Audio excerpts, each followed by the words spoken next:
la fecha más peligrosa del año. El 14 de febrero nos enseñaron a celebrar el amor, a creer que una cita es inofensiva, que un mensaje bonito es una promesa, que el romanticismo siempre protege. Pero hay historias que no entran en una tarjeta, historias donde el amor nos salva, empuja. En esta serie no hablaremos de finales felices, hablaremos de encuentros que se torcieron, de obsesiones disfrazadas de cariño, de noches que empezaron como una cita y terminaron como un expediente. Antes de continuar, suscríbete al canal, activa la campana y deja tu like. Eso ayuda a que estas historias sigan contándose. Quédate hasta el final para entender cómo el amor puede llevarnos hasta situaciones tan peligrosas y tan inimaginables. Ahora, apaga la luz, baja el volumen del mundo, ponte los audífonos y escucha con cuidado. El caso de El Balcón. El 14 de febrero suele venderse como una fecha de promesas, citas planeadas con cuidado, mensajes que dicen confía. Pero hay noches en las que el amor no llega a tocar la puerta, se asoma al vacío. Esta es la historia de Warriena Wright, una joven que nunca volvió a casa después de una cita, y de Gabriel Tost, el hombre que estuvo con ella en sus últimas horas. No es una historia sencilla, no tiene un villano claro, y por eso incomoda tanto. Antes, la promesa de una cita. Gold Coast, Australia. Rascacielos frente al mar. Luces limpias, fachada de lujo. Un lugar donde todo parece diseñado. Para empezar de nuevo. Warriena tenía 26 años. Era de Nueva Zelanda. Viajaba, conocía gente, se permitía confiar. Como millones de personas, usó Tinder. Nada extraño, nada imprudente, al menos en apariencia. Del otro lado de la pantalla estaba Gabriel, entrenador personal, carismático, seguro. Vivía en un departamento alto, con vista al océano. Conversaron, acordaron verse. La fecha no era oficialmente San Valentín, pero el ambiente lo era todo. Noche, alcohol, intimidad rápida, expectativas implícitas. Aquí aparece el primer punto incómodo, el sesgo de normalidad. Nada parecía peligroso, y cuando nada parece peligroso, dejamos de escuchar la intuición. Cuando la cita se quiebra.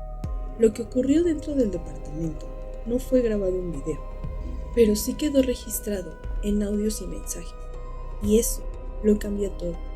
La cita no fluyó, algo se torció. Warriena empezó a sentirse incómoda, luego asustada, luego atrapada.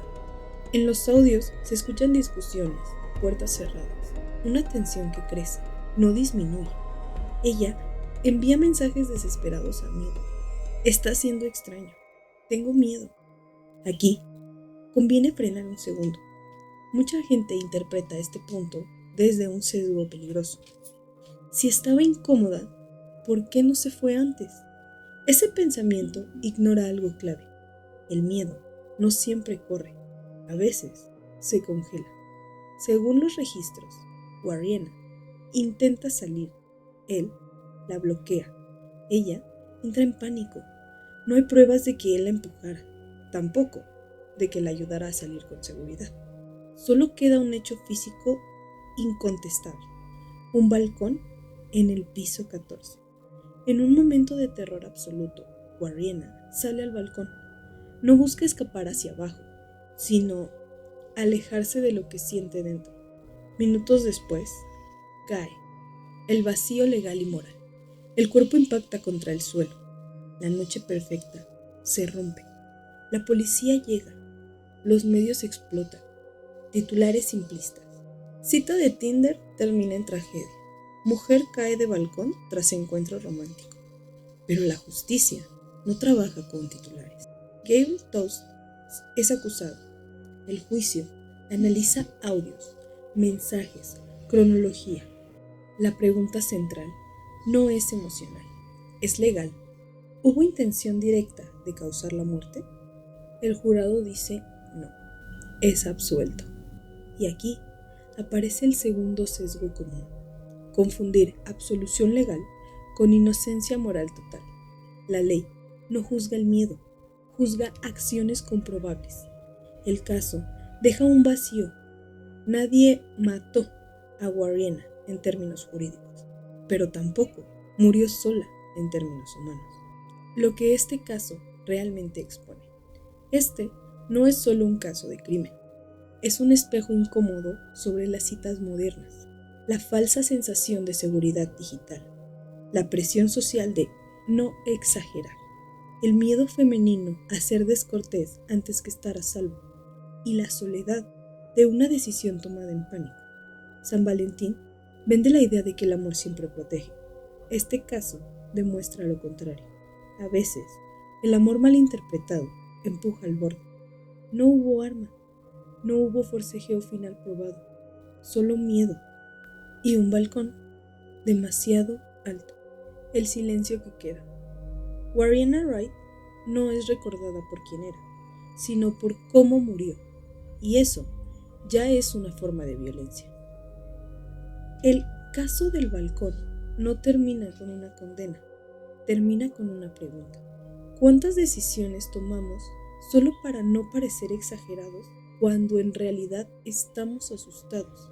Esta historia no tiene final romántico, tiene eco, y cada 14 de febrero ese eco vuelve a escucharse. Hasta ahora hemos hablado de citas modernas, aplicaciones, departamentos y miedos silenciosos, pero para entender por qué el 14 de febrero está manchado de muerte, tenemos que retroceder mucho más.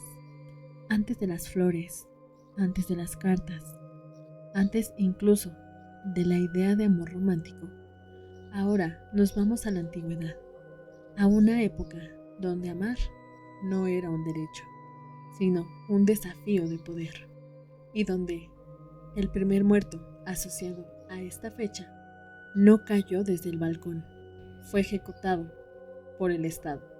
Roma, año 270 después de Cristo. Roma no castigaba sentimientos, no castigaba desobediencia.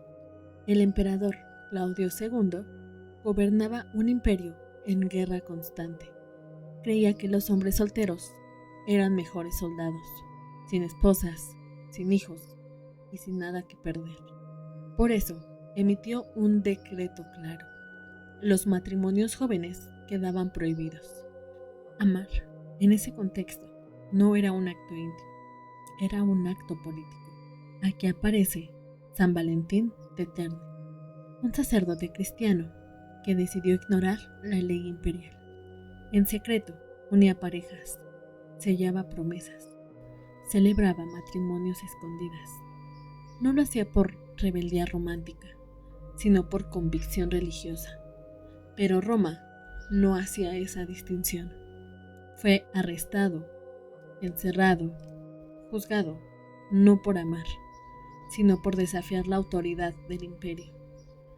El 14 de febrero del año 270, San Valentín fue ejecutado. No hay flores en el relato original, no hay corazones, no hay cartas, solo un cuerpo, una orden imperial, una fecha marcada por sangre. Su muerte no fue por romance, sino por desobediencia civil y religiosa. La romantización vino siglos después, y ahí está lo inquietante. El 14 de febrero no nació como una celebración, nació como una ejecución. Desde la Roma antigua hasta las citas modernas, la constante no es el amor, es el conflicto que genera. En el siguiente caso, veremos cómo esta fecha pasó de la espada imperial a la violencia íntima, porque el 14 de febrero nunca fue inocente. Asesinato en Logrosán. Hemos visto cómo el 14 de febrero puede ser una ejecución pública, una orden imperial, una muerte ejemplar. Ahora, volveremos al presente, no a una gran ciudad, no a un lugar turístico, volveremos a un pueblo, uno donde todos se conocen, donde las puertas se cierran por costumbre, no por miedo, porque a veces la violencia no llega en una cita, llega mientras duermes. Un crimen que convirtió al Día de los Enamorados en una fecha que Logrosán nunca volvió a mirar igual. El pueblo donde no pasa nada. Logrosán es un municipio tranquilo desde la provincia de Cáceres. Calles cortas, vecinos que se reconocen por la voz, rutinas que no cambian. Aquí, la violencia no forma parte del imaginario colectivo. Ese es el primer error. El empresario asesinado era una figura conocida, no un desconocido, no alguien al margen. Tenía relaciones laborales, tratos, conflictos pequeños, como en cualquier lugar, pero nada que en apariencia justificara una muerte violenta. Y ahí aparece el sesgo de la familiaridad. Creer que conocer a alguien equivale a conocerlo de verdad. La noche, cuando el silencio protege al asesino. Madrugada del 14 de febrero de 2011. La mayoría de los vecinos dormían. No había celebraciones ruidosas, no había testigos. El empresario estaba en su casa, en su cama, en el lugar donde el cuerpo baja la guardia. El ataque ocurrió ahí. No se escucharon gritos, no hubo persecución, no hubo huida apresurada que despertara sospechas inmediatas. Eso ya dice algo importante. El asesino no improvisó. Para matar a alguien mientras duerme, se necesita tiempo, cercanía y una enorme ventaja psicológica. El descubrimiento, cuando el pueblo despierta. El hallazgo del cuerpo rompe la normalidad. Sirenas, guardia civil, cintas que nunca habían estado ahí. La casa deja de ser hogar y se convierte en escena. A partir de ese momento, Logrosán entra a una fase que los criminólogos conocen bien. La paranoia colectiva lenta. No es pánico, es desconfianza. La investigación, cuando todos son posibles culpables. La investigación fue compleja y aquí conviene demostrar otro sesgo común. En un pueblo pequeño es más fácil resolver uno. No siempre, a veces es peor. Todos saben algo, todos opinan, todos recuerdan discusiones pasadas que quizás no importan, o quizás sí. Las líneas de investigación se multiplican. Entorno laboral, posibles conflictos económicos, relaciones personales, rutinas conocidas por terceros. Nada encaja del todo. El crimen no parece pasional inmediato, tampoco un robo claro. Eso lo vuelve más inquietante. El miedo que no se dice. Durante meses, Logrosán cambia sin admitirlo. Las puertas se cierran antes, las conversaciones bajan de voz. La gente observa más de lo que habla, porque cuando un asesinato ocurre sin explicación clara, el mensaje implícito es brutal. Si pudo pasarle a él, puede pasarle a cualquiera. Ese miedo no se expresa en voz alta. Contexto incómodo. El 14 de febrero como contraste. Mientras tanto, fuera del pueblo, el 14 de febrero sigue siendo visto como... Mientras tanto, fuera del pueblo, el 14 de febrero sigue siendo vendido como una fecha de amor. Y ahí está el choque narrativo que hace este caso tan brutal. No hubo flores, no hubo cartas, no hubo cenas, solo hubo una muerte silenciosa. En una cama. Este contraste no es casual, es parte de por qué estos crímenes permanecen en la memoria colectiva. Lo que no se ve. Perfil del crimen. Desde un punto de vista criminológico, este asesinato sugiere varias cosas inquietantes. Conocimiento del espacio, confianza suficiente para él, capacidad de actuar sin generar ruido y una motivación que no necesitaba exhibirse. Esto no fue un acto impulsivo, típico del crimen pasional simplificado. Esa etiqueta, de hecho, es un error narrativo frecuente. La violencia planificada suele ser silenciosa y mucho más peligrosa.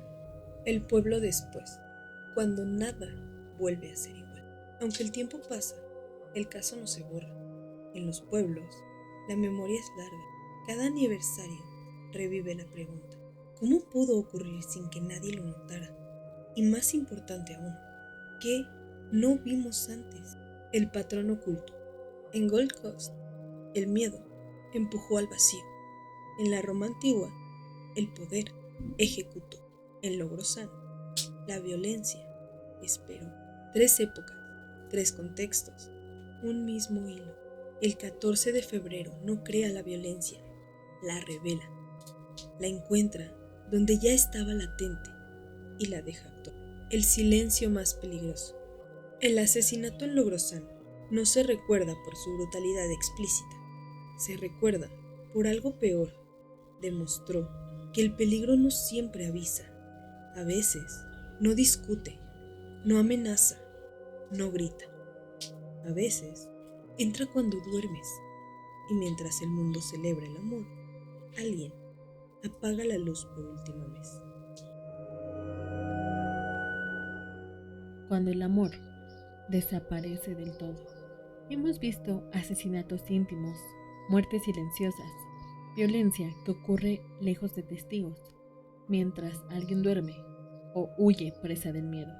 Ahora damos un giro radical. Dejamos las habitaciones cerradas, los balcones, los pueblos pequeños. No vamos a una época donde la violencia no se ocultaba, se exhibía, donde el 14 de febrero no fue una tragedia privada, sino un mensaje público. Viajamos a Estados Unidos, a una ciudad cubierta de nieve, alcohol ilegal y balas. Chicago, 1929, y el crimen que convirtió el día de San Valentín en sinónimo de masacre. Chicago a finales de los años 20. No era una ciudad, era un campo de batalla. Estados Unidos vivía la prohibición, una ley que prohibía la producción y venta de alcohol. En papel era una medida moral. En la práctica, fue la gasolina perfecta para el crimen organizado. El alcohol no desapareció, se volvió clandestino, y quien lo controlara, controlaba la ciudad. 2 nombres dominaban ese mundo. Por un lado, George Bug Moran, líder de la banda Northside, violento, impredecible, enemigo declarado del sur de la ciudad. Por otro lado, Al Capone, el rostro más famoso del crimen estadounidense, elegante, calculador, despiadado. No era una rivalidad personal, era una guerra por el poder. Capone entendía algo clave: matar no era suficiente, había que humillar. La idea no era eliminar solo a Moran, era destruir su estructura, mandar un mensaje imposible de ignorar. El 14 de febrero fue elegido con intención. Mientras la ciudad pensaba en flores y en citas, la banda de Moran fue citada en un garage de Lincoln Park, supuestamente para recibir un cargamento de alcohol ilegal. El lugar era cerrado, controlable, perfecto. 7 hombres estaban dentro del garage. No celebraban, no sospechaban. Entonces entraron otros hombres, vestidos como policías. Aquí ocurre uno de los detalles más perversos del caso. Cuando los falsos oficiales dieron órdenes, nadie resistió, porque confiaron. Fueron alineados contra la pared. Y entonces, las metralladoras Thompson hablaron. Disparos rápidos, metódicos, sin emoción. 7 cuerpos quedaron en el suelo. Uno de ellos aún respiraba, y cuando llegó la policía real, murió minutos después. El garage se llenó de sangre en el día de San Valentín. George Bugs no estaba ahí. Llegó tarde. Vio lo que creyó eran policías entrando y decidió alejarse. Ese retraso le salvó la vida. Y aquí aparece una ironía brutal. La masacre más famosa de la historia no logró su objetivo principal, pero eso ya no importaba. El mensaje estaba enviado. Las fotografías recorrieron el país. Los periódicos no hablaban de otra cosa. La violencia dejó de ser un rumor y se volvió un espectáculo. Y aunque Al Capone estaba en Florida ese día, nadie dudó de quién estaba detrás. Pero aquí aparece un punto incómodo. Capone nunca fue condenado por esta masacre, no por falta de sospechas, sino por falta de pruebas directas. La justicia no pudo alcanzarlo por las balas. Lo haría años después, por evasión de impuestos. A menudo, esta masacre se menciona junto a la fecha como si fuera una ironía macabra. Pero conviene aclararlo con precisión. Esto no fue un crimen pasional. No hubo celos, no hubo amor torcido. Fue violencia estructural, fría, empresarial. Y eso la vuelve aún más aterradora, porque demuestra que el 14 de febrero también puede ser elegido, simplemente porque nadie espera morir ese día. La masacre del día de San Valentín marcó un antes y un después. Aceleró el rechazo público hacia el crimen organizado, exhibió el fracaso de la prohibición y convirtió a Chicago en un símbolo mundial de violencia urbana. Desde entonces, el 14 de febrero dejó de ser solo una fecha romántica en la memoria colectiva estadounidense. En Roma, el poder mató en público. En Logrosán, la violencia esperó en silencio. En Gold Coast, el miedo tomó una decisión fatal. En Chicago, el asesinato fue un espectáculo calculado. Diferentes siglos, diferentes contextos, misma conclusión inquietante. El 14 de febrero no es peligroso por el amor, es peligroso porque baja la guardia. 7 hombres murieron alineados contra una pared, sin defensa, sin advertencia, mientras en otros lugares se intercambiaban regalos. En Chicago se escribía historia con balas. La masacre del día de San Valentín no fue solo un crimen, fue una declaración. Y desde entonces, cada 14 de febrero carga con esa sombra, porque algunas fechas, una vez manchadas de sangre, nunca vuelven a ser inocentes. Hemos hablado de ejecuciones ordenadas por el poder, de masacres diseñadas como mensajes, de asesinatos que llegan en silencio mientras alguien duerme. Pero hay un tipo de crimen que rompe incluso esas categorías. Uno, donde no hay rivalidad entre bandas, no hay citas fallidas, no hay Estado ni imperio detrás, solo familia. Ahora, dejamos Estados Unidos, dejamos Europa, volvemos a Latinoamérica. Una ciudad enorme, caótica, despierta, incluso de madrugada. Ciudad de México, porque el 14 de febrero de 1992, el Día del Amor y la Amistad, no fue una fecha de celebración, fue el escenario de uno de los parricidios más perturbadores del país. El parricidio de San Valentín, Ciudad de México, 14 de febrero de 1990. La idea de que la familia es un refugio. En México, la familia no es solo un concepto, es una estructura sagrada. Padres, hermanos, hogar. Y precisamente por eso, cuando la violencia nace ahí dentro, el impacto es devastador. La familia Cota Quirós no era famosa, no era parte del crimen organizado, no vivía bajo amenaza pública. Eran, en apariencia, una familia más. Y ese es el primer error de percepción. Creer que la normalidad protege. El hijo, el hermano, Alejandro Cota Quirós, tenía 21 años. No era un desconocido para su familia, era parte de ella. Convivía, compartía espacios, escuchaba conversaciones, conocía rutinas. Y aquí aparece uno de los puntos más incómodos del caso. El asesino no entra a la casa, ya vive en ella.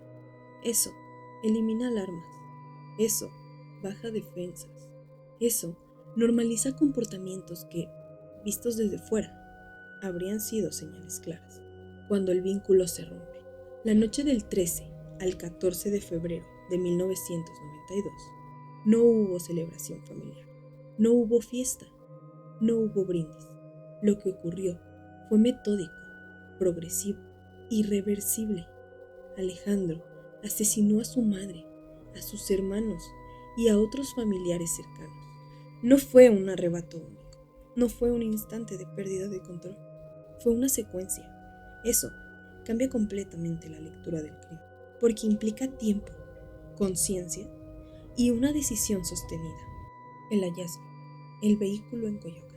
La mañana del 14 de febrero, un vehículo estacionado en la delegación Coyoacán llamó la atención. Dentro estaban los cuerpos, no uno, no dos, varios miembros de una misma familia. El contraste era brutal. Una de las zonas más culturales y tranquilas de la ciudad, convertida en escenario de horror. La noticia se propagó rápido, demasiado rápido. La detención. Cuando el nombre se vuelve título. Alejandro fue detenido poco después. Los medios lo bautizaron de inmediato el asesino de San Valentín. Aquí conviene hacer una pausa crítica. Ese apodo, aunque efectivo mediáticamente, creó un sesgo peligroso. Centrarse en la fecha y no en la dinámica familiar rota que llevó al crimen. No fue San Valentín lo que mató, fue algo que llevaba tiempo creciendo. Perfil psicológico, lo que no se quiere ver. Los parricidios suelen compartir rasgos inquietantes: resentimiento acumulado, percepción distorsionada de la autoridad parental, conflictos no resueltos, aislamiento emocional. Pero hay algo más perturbador aún: la normalización previa del agresor. Familiares, vecinos, conocidos. Nadie imagina que alguien en casa pueda convertirse en peligro. Familiares, vecinos, conocidos. Nadie imagina que alguien de casa pueda convertirse en el peligro. Ese es uno de los sesgos más fuertes en criminología doméstica. El error común: estaba loco. Reducir este caso a la frase «estaba loco» es una simplificación peligrosa.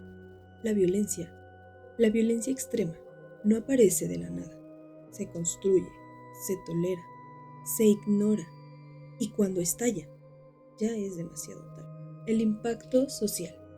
Una ciudad en shock.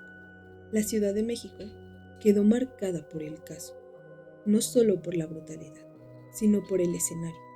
Una familia entera aniquilada desde dentro. Durante semanas, el miedo no fue a los desconocidos, fue al silencio en casa, a las discusiones no resueltas, a lo que nadie quiere nombrar. En Chicago, la violencia fue un espectáculo. En Roma, una ejecución ejemplar.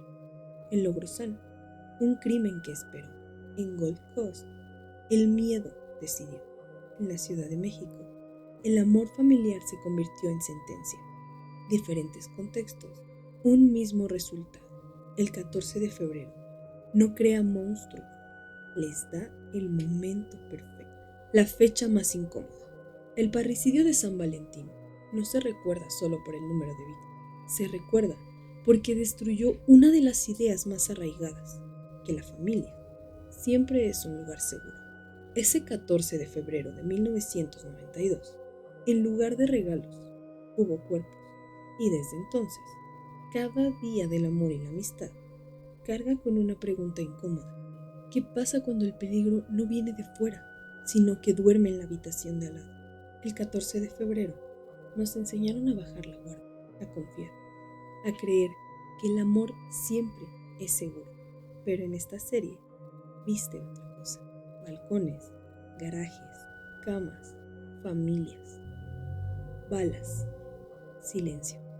La violencia no llegó disfrazada de monstruo, llegó como siempre llega, con confianza. Este canal no existe para asustarte, existe para recordarte que el verdadero peligro no siempre avisa, porque algunas fechas no se celebran con amor, lo ponen a prueba. Si tú conoces algún otro caso, puedes enviarlo a traselumbraldett@gmail.com y pueda salir en el siguiente episodio. Nos vemos en el siguiente archivo. Yo soy Tete With Y yo soy Denby. y recuerda, si cruzaste el umbral, ya no hay vuelta atrás.